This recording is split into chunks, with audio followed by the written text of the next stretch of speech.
Opa! Então, hoje eu vou falar aqui para vocês um pouco sobre o livro O Padrão Bitcoin, que é esse livro aqui. É considerado um dos melhores livros aí sobre o Bitcoin, né? A galera considera como se fosse aí a Bíblia dos Bitcoins, a Bíblia do Bitcoin, né?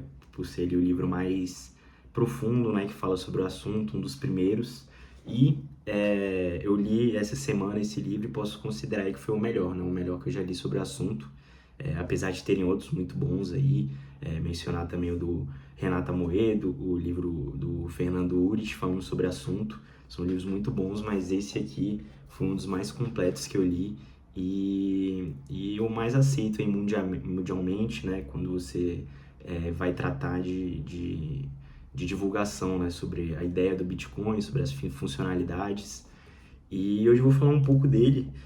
Eu comprei ele essa semana, chegou aí no começo da semana, né? Comprei no Refúgio Bitcoin, que foi um dos poucos sites que eu achei, não encontrei na Amazon em nenhum site grande, mas no Refúgio Bitcoin ele já está disponível, com a tradução do Guilherme Bandeira, né? Que é um dos grandes divulgadores também da tecnologia, do Bitcoin do Bitcoin e da adoção, né? Da ideia da adoção do Bitcoin.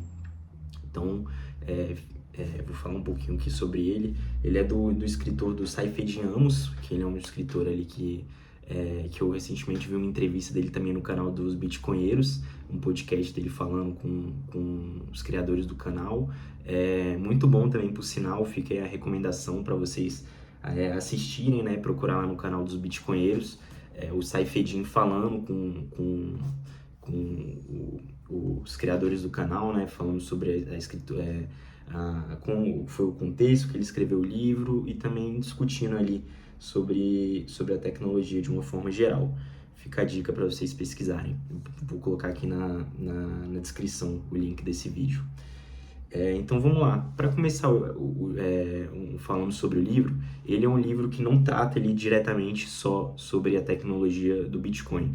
Tanto que ele começa a falar sobre esse assunto depois só no 8º capítulo, né? Então ele é até o 7º capítulo, é um livro mais voltado para a economia de uma forma geral, mais falando sobre a economia monetária. Deixa eu um pouquinho para cá. Falando sobre a economia de uma forma geral. Então, ele trata ali no começo, começa falando sobre como as moedas surgiram, né? Como que foi o contexto, né, de adoção das primeiras moedas.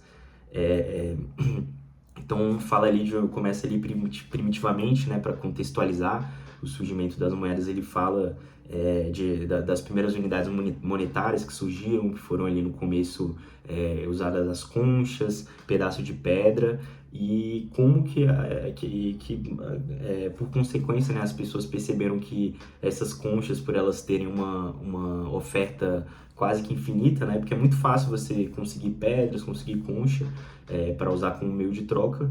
Então ela deixou de ser utilizada como unidade monetária. Então, a partir desse contexto aí, ele vai explicando um pouco sobre como que foi adotado o padrão ouro. Para deixar claro, né, o nome desse livro, Padrão Bitcoin, ele faz uma referência ali ao padrão ouro, né, que foi um padrão monetário que foi utilizado no mundo inteiro até o começo da Primeira Guerra Mundial.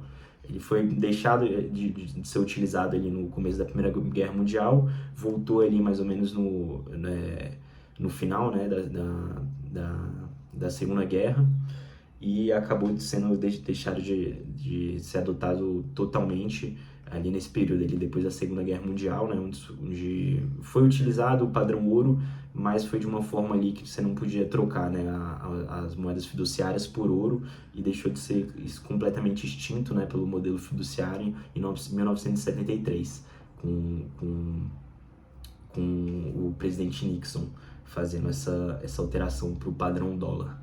Então, só contextualizando ali o nome do livro e a referência, né, o padrão ouro. Então, nesse contexto das moedas, surge o padrão ouro, que utiliza ali o ouro como a principal fonte de troca entre as sociedades, né? Então, começou ali com as sociedades primitivas, e as primeiras grandes civilizações utilizavam o ouro, que foi o que permitiu elas crescerem, se desenvolverem ali melhor, porque o ouro ele tem uma característica própria, né? Além de você não conseguir criar mais ouro, ele é um mineral com quase que com uma oferta limitada, né? Foi por isso que permitiu ele ser usado ali por vários séculos e milênios, que a quantidade de você consegue até minerar ouro, mas a quantidade que você está agregando ali a mais na oferta total é quase que irrelevante para o que já tem. Então ele tem as características primárias ali para ser considerado uma moeda forte, que é a escassez e a divisibilidade, né? Você consegue pegar ali um ouro, dividir ele ali em várias unidades menores e utilizar como moeda de troca. Então, nesse contexto ali que o ouro ele começa a ser utilizado, ele fala, né, no livro ele fala bastante sobre a utilização do ouro como uma moeda sonante, né, que é um termo ali utilizado no livro por vários economistas, que moeda sonante uma palavra que é utilizada ali como uma moeda forte, né, uma moeda que tem um valor agregado, um verdadeiro valor, né, agregado. Então esse é mais ou menos esse significado de uma moeda sonante. E aí no 8º capítulo, mais ou menos, ele já começa a citar ali um pouco antes, né, que é uma criação de uma moeda digital, mas de fato no 8º capítulo começa a falar do Bitcoin. Então é ali que surge, que ele começa a falar de fato, né? Só no 8º capítulo, depois explicar ali todo um contexto de como surgiu as moedas, como que o contexto que o ouro surgiu, que ele foi utilizado, do bem social, né? De você utilizar uma moeda forte como uma moeda, como o vetor principal ali da economia, ao invés de uma moeda fiduciária, uma moeda que você consegue ter uma oferta infinita. Então, aí surge a ideia do Bitcoin, da criação dele, que surgiu em 2009, com Satoshi Nakamoto, né, que é um pseudônimo utilizado ali para falar sobre a criação do Bitcoin. E não se adentra muito, né, na ideia de como que ele surgiu, mas fala sobre a ideia dele e das principais características do Bitcoin. Então ele começa falando sobre o fato dele ser uma reserva de valor, que tem uma teoria na economia, que é a teoria de regressão de Mises, que fala qual tem que ser o caminho natural de uma moeda até ela virar uma moeda de trocas, né? De fato, a reserva de valor ela tem que ser um dos primeiros estágios que uma moeda tem que passar para atingir o status de um meio de troca. Então, o Bitcoin ele tem essa característica de se tornar uma reserva de valor, principalmente pelo fato da escassez dele. Então, o Bitcoin é uma tecnologia que foi criada que ela tem um limite de produção, desde o começo dele, quando ele surgiu, a cada 210 mil blocos minerados, né, que um bloco é minerado ali a cada 10 minutos mais ou menos, a cada 210 mil blocos, que dá por volta de 4 anos, a produção de Bitcoin ela cai pela metade, que é o que é conhecido como halving.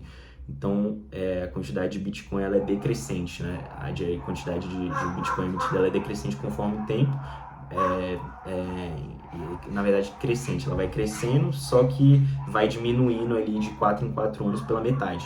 Então, no começo, nos primeiros 4 anos, eram minerados 50 Bitcoins por bloco, depois de 4 anos foi 25, 12,5 e assim caindo pela metade, até essa mineração ela vai se estender até 2140, que ali vão ser emitidos todos os bitcoins no mercado. Então a quantidade final ali de bitcoin é por volta de 21 milhões. Então essa aqui que é o principal fator, né, para se considerar a escassez do bitcoin, é a quantidade limitada, que é até muito menor do que a do ouro, que o ouro as pessoas conseguem minerar, né, conseguem agregar ali uma oferta, mesmo que seja aqui muito baixa, considerada a oferta total, mas ainda assim consegue se agregar, diferente do Bitcoin, que ele tende ali a atingir o limite, e depois desse limite minerado, né, não vai existir mais nenhuma moeda a ser agregada na oferta do Bitcoin. Então esse é o primeiro ponto, que é ele se tornar uma reserva de valor muito forte, e uma reserva de valor e talvez a maior, né? Porque, que nem eu falei, não pode existir mais nenhum bem mais escasso do que na história nunca surgiu, né? E provavelmente pela tecnologia que já foi desenvolvida e todo o contexto ali por trás do Bitcoin, talvez seja um dos bens mais escassos aí que vai existir até na história da humanidade. Outra coisa que ele fala é sobre a soberania individual. Ele, eu digo o autor, né, o Saifedean, ele fala sobre a soberania individual que os detentores da moeda vão ter no futuro, visto que ela não pode ser controlada por nenhum banco central, nenhuma autoridade maior, por ser completamente descentralizada. Então ele bate muito nessa tecla, né, de você ser soberano, de você ser o seu próprio banco, de você não lidar ali com, se você fizer uma autocustódia, né, você não vai ter que lidar com bloqueio de valores e esse tipo de coisa que hoje em dia a gente vê, né, acontecendo, vários bancos, instituições fazendo controle de valor de indivíduos em vários países, né, não só aqui no Brasil, mas em vários países. Outra coisa que é interessante falar é que ele comenta sobre a liquidação internacional e online, uma moeda de troca com uma liquidação internacional e online. Hoje em dia, o mercado de câmbio, ele movimenta um valor estratosférico, muito maior do que o PIB da maioria dos países juntos. O mercado de câmbio, só para você fazer transferências internacionais, são movimentados trilhões de dólares por ano. Só no mercado de câmbio, né, de você alterar real por dólar, iene por dólar em várias moedas. Então, é um mercado trilionário e que não agrega nada na economia, não tem nenhum serviço que é agregado na economia, nenhum ganho de produtividade por conta do mercado de câmbio. Então, é um mercado meramente intermediário, que é gasto bilhões e bilhões por governos, empresas, indivíduos, mas que não gera nenhuma produtividade de nenhum serviço para a sociedade. Então o Bitcoin ele já quebra essa barreira, né, se tornando ali uma forma de você transferir internacionalmente. Você consegue fazer uma transferência de uma carteira por outra em minutos, pagando uma taxa mínima, sem precisar fazer conversões. Então você já elimina um grande intermediário que existe na sociedade atualmente.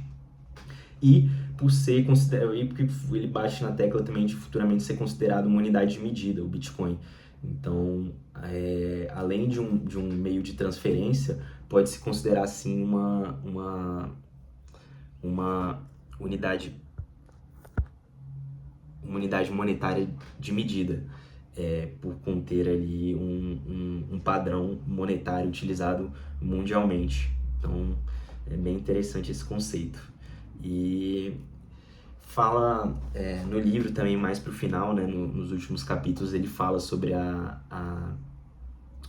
o incentivo econômico que as pessoas têm de manter o Bitcoin como uma moeda forte, que ela não tende a ser alterada, né, por conta do...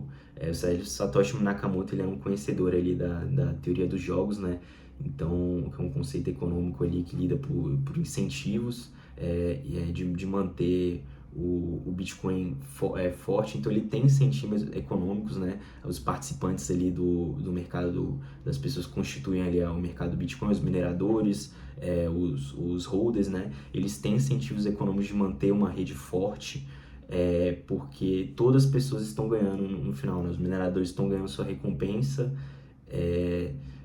os programadores estão lá para resolver os bugs de sistema. Então isso gera uma característica antifrágil, né, para o Bitcoin, que é ele ganha poder e força em cenários de desordem. Então quando ele sofre ataque em algum bloco, tentam mudar o código, ele tem um incentivo muito forte de toda a rede, de todas as pessoas que mantêm ali o funcionamento dele para se manter como uma moeda, né, e uma rede resiliente. Então esse é um ponto bem bacana que o autor comenta. E no final, né, ele fala um pouco sobre a blockchain também, que a blockchain é mais ou menos ali no auge ali no auge não, né, mas mais ou menos de 2014 a 2018, quando o Bitcoin estava surgindo assim mais na mídia. as pessoas comentavam muito que o Bitcoin talvez não teria tanta utilidade, mas a blockchain seria uma tecnologia bastante utilizada ali em diversos setores da economia, que é uma coisa que talvez a gente não tenha visto hoje em dia, né, já atualmente. Bitcoin, a blockchain, ela é uma tecnologia que se provou ser muito cara, né, e não ter muita utilidade no dia a dia, mas foi um comentário que muitas pessoas faziam dela ser uma tecnologia disruptiva, mas o que a gente vê é que ela talvez se torne futuramente, né, ali talvez em contratos inteligentes, em alguma outra rede que tem um token relacionado, mas não se provou ser uma tecnologia muito cara, né, para adotarem de uma forma geral e sem uma finalidade realmente disruptiva. Então é isso, comentei um pouco sobre o livro, sim, recomendo ele fortemente para todo mundo que tiver interesse de ler. Que nem eu falei, ele é um pouco difícil, né, de encontrar, não tem nessas grandes empresas ali de livro, né, de Amazon, em sites ali geral, eu não encontrei pelo menos, ou alguns eu até encontrei, mas estava num valor muito caro. Então, fica aí a dica desse site que eu encontrei, que foi o Refúgio Bitcoin. Lá você consegue comprar facilmente o livro. Ele chegou rapidinho aqui na minha casa e é um dos melhores livros ali para você entender a tecnologia do Bitcoin e das utilidades. Tá bom? Muito obrigado, pessoal. Fica aí a dica, recomendação de leitura.